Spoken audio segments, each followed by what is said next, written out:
योगी के समर्थन में अभिमुक्तेश्वरानंद का अयोध्या के बड़े बाबा ने दिखाया आईना। परमहंसाचार्य ने दी अभिमुक्तेश्वरानंद को बड़ी नसीहत। परमहंसाचार्य बोले अभिमुक्तेश्वरानंद मांगे योगी से माफी। तो उत्तर प्रदेश की अयोध्या में तपस्वी पीठाधीश्वर जगतगुरु परमहंसाचार्य ने शंकराचार्य और यूं कहिए कि अभिमुक्तेश्वरानंद से जुड़े विवाद पर बड़ा बयान दे दिया है। उन्होंने कहा कि अभिमुक्तेश्वरानंद पर लगे आरोपों की निष्पक्ष और पारदर्शी जांच जो है करानी चाहिए। यदि जांच में आरोप सही साबित होते हैं तो उन्हें कानून के तहत सजा भी मिलनी चाहिए, लेकिन यदि आरोप गलत पाए जाते हैं तो उन्हें सम्मान पूर्वक बरी किया जाना चाहिए।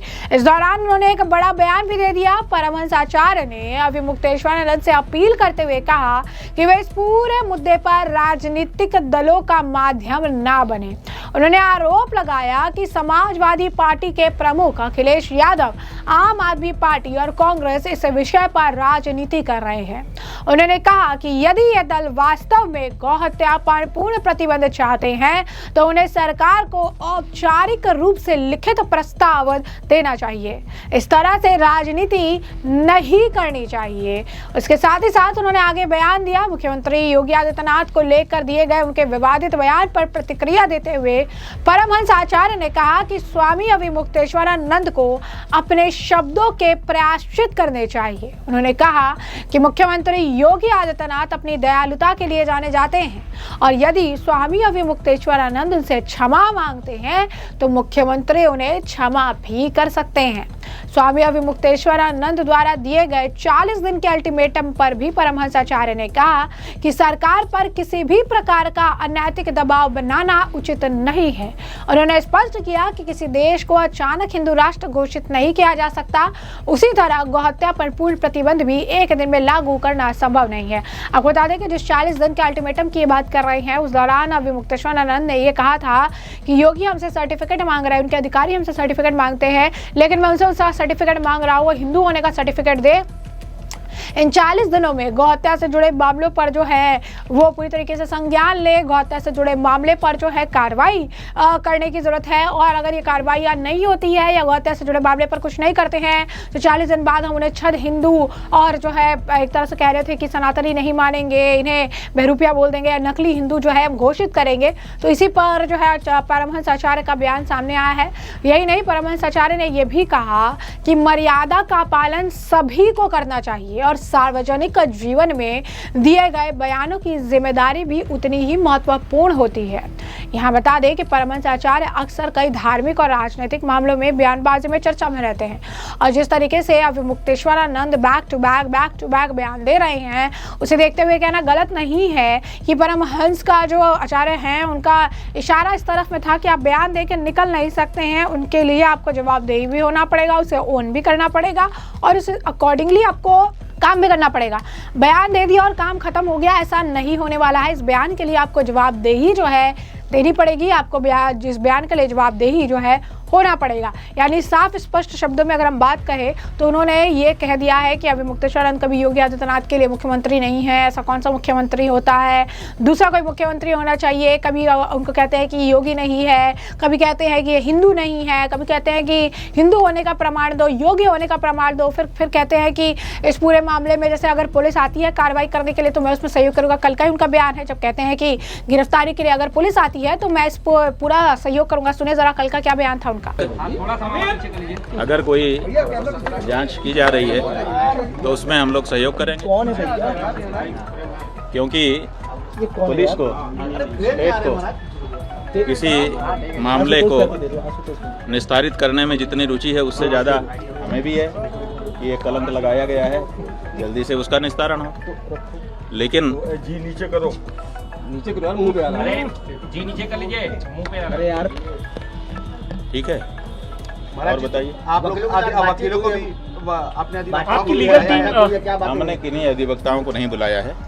अधिवक्ता न्यायालय में काम करेंगे, यहाँ क्या ज़रूरत है। लेकिन कुछ अधिवक्ता जरूर यहाँ पर आए हुए हैं वो अपने श्रद्धा से, अपनी भावना से खड़े हुए हैं। गुरुजी, किस जितना जल्दबाजी इस पूरे केस में देखा जा रहा है, पुलिस वहां से आकर पूछताछ के लिए एक पूरा माहौल बनाने की कोशिश हो रही है, आप कैसे देखते हैं इसको?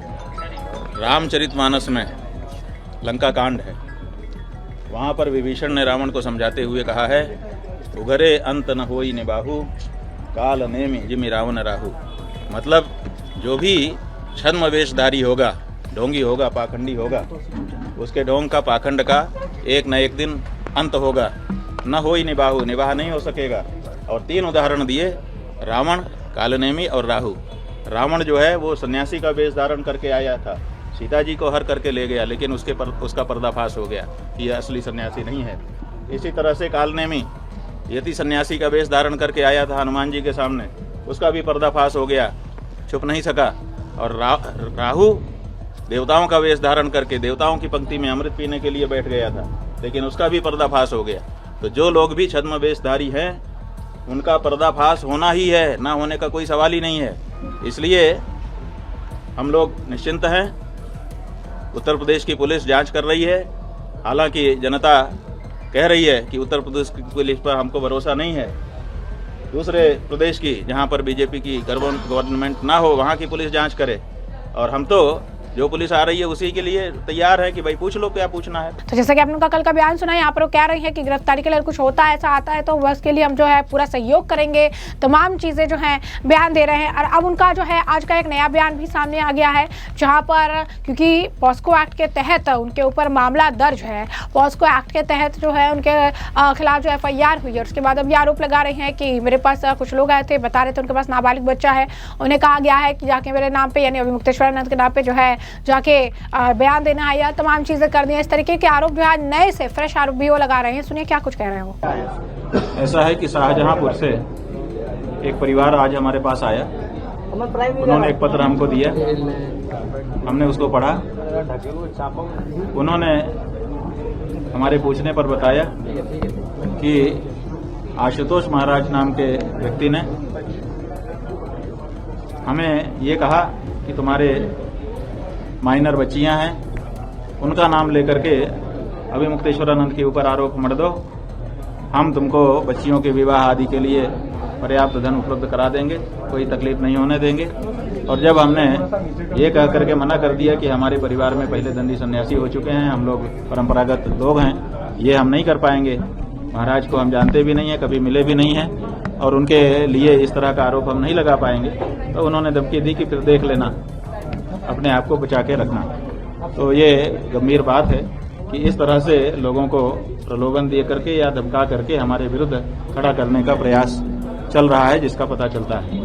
महाराज जी, क्या लग रहा है, जैसे एक के बाद बैक टू बैक केस आते जा रहे हैं, अभी ये मामला चल ही रहा है, इस तरह के आरोप लगे, अब लग रहा है क्या कोई चक्रव्यूह रच के इस तरह की कोई प्लानिंग के तहत आपको पूरी तरह से फंसाने? हाँ, हमको ये इस घटना के बाद जब वो आकर के बता रहे हैं, इससे अनुभव हो रहा है कि ये नीति बन चुकी है संभवतः कि एक के बाद एक इनके ऊपर जाल बुन करके इतना इनको फंसा दो कि उसी में उलझ करके रह जाएं। गौ माता की रक्षा की जो आवाज ये उठा रहे हैं वो बंद हो जाए। जैसा कि आपने उनका बयान सुन लिया, वहीं आपको बता दें कि गिरफ्तारी से लेकर तमाम मुद्दों पर जो है एडवोकेट का बयान भी सामने आया। श्रीनाथ त्रिपाठी एडवोकेट है इनके, वो भी इस पूरे मामले पर बयान देते दिखे। उन्होंने बताया कि जल्दी गिरफ्तारी नहीं होगी, FIR हो गई है।